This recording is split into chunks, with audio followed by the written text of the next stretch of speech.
Hello, coaches. Welcome back to another episode of Coach Better Spotlight. My name is Kim Cafino, and I've worked with hundreds of teachers, coaches, and leaders in schools around the world to help them create thriving and sustainable instructional coaching programs. And I'm on a mission to help you coach better. Wherever you are in your coaching journey, we can support you. Come learn with me in one of our courses or private mentoring packages designed specifically for instructional coaches. Join our global Coach Better community. Ask any questions you'd like to hear us answer, and find all of our resources for instructional coaches on our website at coachbetter.tv. You can also find us on social media at Eduro Learning or at our Coach Better Facebook group, and subscribe to our channel here on YouTube to catch all of our latest videos. Not sure where to start? Take our free quiz to get a tailored list of resources delivered straight to you and designed specifically for your level of coaching experience. Find it at coachbetter.tv/quiz. Today's spotlight is another in our series of coaching case studies with one of my amazing clients, Lana Yashchyna, fourth grade classroom teacher at the American International School in Kuwait. Lana is a graduate of the Coach Certificate and Mentorship Program, and when we recorded this episode, she had just finished the program. These case study episodes are designed to share the story of a coach and the development of their coaching program and practice in their unique setting. I am so excited to share this episode with Lana with you because Lana had so many obstacles in her way throughout her time in the coach, and she persevered with so much positivity, which led to some really exciting outcomes. When Lana began her journey to coaching and her time in the Coach Certificate and Mentorship Program, she was at the American School of Moscow in Russia. She had to transition her life and her work to Kuwait in the middle of the program. In this spotlight, Lana and I are talking about how she started building the foundations of a coaching culture as a classroom teacher. In the full-length audio podcast, we also talk about why coaching was so impactful for her as a classroom teacher, how she decided to make the move from classroom to coach, how she's been building a coaching culture in her fourth grade team, what prepared her to be ready to build a coaching culture in a teaching role, why coaching is so essential in a high-pressure school environment, if coaching is sustainable as a full-time classroom teacher, and all the steps it took her to build a coaching culture on her team. To listen to this full-length episode, subscribe to Coach Better wherever you get your podcasts. This episode is a fantastic example of all the ways that classroom teachers can influence the culture of coaching at the team level, and why this is ultimately not a sustainable combination of roles for the long term. If you're curious about building a coaching culture at the team level, this episode is for you. Okay, let's jump into the conversation with Lana. And then I want to unpack a little bit more about how you actually started that, because that's something we talked about a lot in our sessions in the coach is like, how are you going to introduce this to your team? You talked about the fact that when there's no coaching culture and people haven't experienced coaching, they have a lot of questions and a lot of concerns.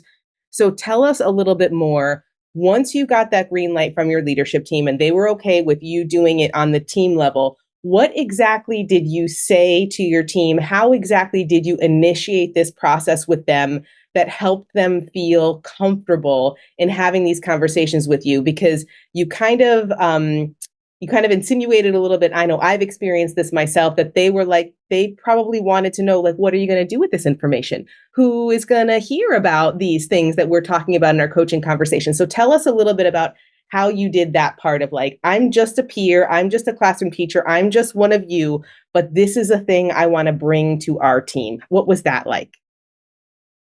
Right. After clearing it with leadership, I also wanted to share it with my team, right? So it was the same. I shared my vision. I openly talked to them about what coaching is generally, what coaching means for me. I shared my experience. I think communicating freely and openly and sharing experiences really brought them on board, many of them, right? So I shared my experiences. I also shared my vision. I explained to them what coaching is all about, the differences between coaching and mentoring as well, and being an expert in the classroom, right? I do have a very lengthy experience as international teacher, but it's not all about sharing my educational experiences. That's what I wanted to make clear, right?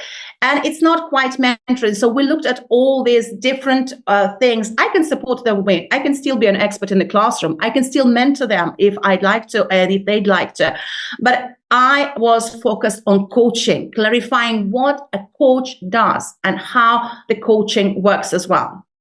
A big part of it was, of course, confidentiality. I told them I will be gathering some data, right? So I will be taking some clips. I will be taking the notes.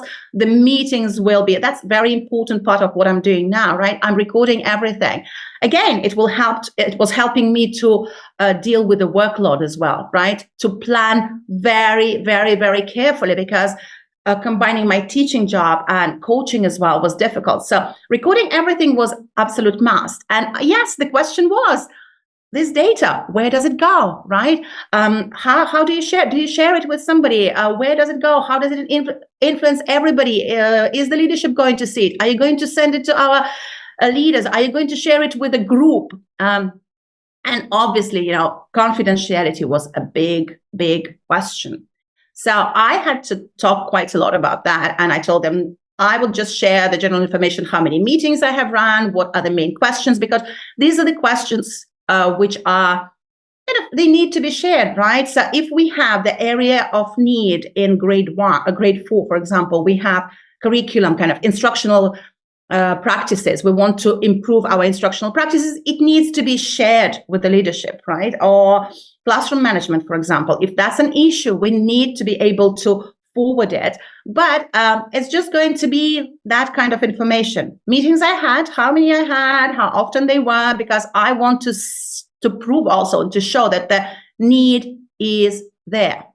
To gather this information is important for me because I need to prove to people that it's working, it's beneficial, and people are willing to join that, right? People need that. So I think I persuaded them, right? But it wasn't like, yes, it's done, it's magic wand. No, it wasn't.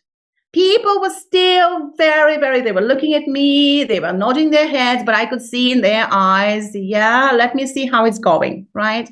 So these two supporters who joined my crew, I would say, my coaching enthusiast crew, they were instrumental for me, right? Because when we started going over, and they worked with me for about 2 months by that time, right? 6-7 weeks. I think, as teachers, we also share. If we are excited and if we see something is beneficial, we share it with others. So that's the time. I didn't have to have another session and talk about coaching again, separately, but we did discuss it in our team meetings, and it came up a few times as well. So without any extra effort, 2 more people arrived, right? And one of them, is in a leadership position as well, right? Middle leadership position as well. So that was really, really a highlight of my year, right? I was so pleased. I'm like, okay, it means I am doing something right. We're moving. The coaching culture is growing in my school as well. So that was it, basically, right? So we moved on and on and on. And yeah, I ended up with 5 coachees this year. And happy about it. Yes, I know. And I want to ask you, I know I didn't prep you with this question, but I want to ask you because I think it's important to highlight, what were the aspects that you were doing in the coach that helped you have all these conversations? Like, how did you feel that work that we were doing together in the coach and what you were learning in the coach prepared you to have these conversations? Because there's another question I want to get to later on, which is that coaching is a skill. It's something that you need to learn. And so just because you're excited about coaching, just because you've been coached, doesn't necessarily mean that you are now ready to coach. So what were the things that you were learning inside the coach, and how was your work in the coach preparing you to be having all these conversations with your school leaders and with your team? Right. As I told you, the 3 C's of the coach are always there with me, and they're my superpower. That's what I tell everybody and everywhere I go. The 3 C's of the coach are my superpower. So clarity. First of all, I was very clear about what coaching was about, but people talk a lot about coaching. And there's lots of courses now offered about coaching this and coaching that, instructional coaching, life coaching, health coaching, and everybody becomes a coach, right? But that's not what I realized. People have different ideas of what coaching is about. So the first thing I had to do is to clarify that for everybody. And that's where the program brought me in, right? I was very, very clear. We looked at the job descriptions, the responsibilities and roles, and how not to mix them. So that part was very, very important to clarify everything in my head as well, to be able to advocate for coaching, but also for people I work with. And yes, I take it everywhere I go, not just my grade group. If I go for training, we talk about coaching. If I go and deliver some workshops in other grade groups, I also do that. I talk about coaching. So I take coaching everywhere I go, trying to bring clarity to what is coaching. Why are you talking about coaching? What is it all about? Right? So very, very clear. So that's where coach brought me as well. Right? After that as well, the next C was my consistency as well. Right? So sometimes there were days when I was trying to reach out to people, but I couldn't. You look at people and people just walk away. And being consistent at, not forcing people, of course, right? Not trying to constantly talk to them about it, but show to them. Right? Leading by example, leaving that, being the coach is very, very important.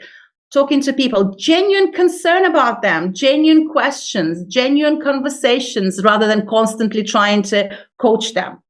That's what it was for me as well. So consistently forming relationships, consistently making people feel important and valued. That's not much to ask, but sometimes it's much to deliver, right? That's what I've noticed. It's not much to ask, being appreciated and being valued and supported, but it's not always delivered. I think it sometimes gets lost during the day, right? And that's what the teachers want. So that's what it was, consistently talking, consistently trying to offer support if it was needed, but without any pressure, right? I think that's also why my coaching experience worked so well, because it was completely voluntarily, right? There was no requirement. Nobody was required to come to me and say, okay, let me book a session with Lana because that's required. No, people came to me when they were ready. And that's what I think is so special about it as well. Right. But then later on as well, as I said, because of time constraints and because I was limited to grade 4, right? We came to the community. So my little community has grown and it's become a wonderful place to be. But I felt contained as well, right? So my community currently is not quite growing as well, right? That's not what I want. I wanted to go further. So that's where I am currently. So, as I said, there's 3 steps, my 3 C's superpower from the coach. Yeah. And Beautiful. of course, lots of other practical things, which I've learned from coach. Simple things like recording stuff, making sure you keep good records and how to organize stuff as well. That was also a very big take on. But I think the structure of the coach was absolutely amazing. It just led me to where I wanted to be. I hope you enjoyed this conversation with Lana. This conversation resonated with me so much, not only because I work so closely with Lana throughout the coach, and I am so proud of what she's been able to accomplish, but also because it highlights so many aspects of the importance of instructional coaching as a full-time position. I remember when Lana first started at AISK, and we talked about her plans to coach alongside her full-time responsibilities as a grade 4 classroom teacher. You can see how enthusiastic Lana is, and if anyone could make that work, it would be Lana.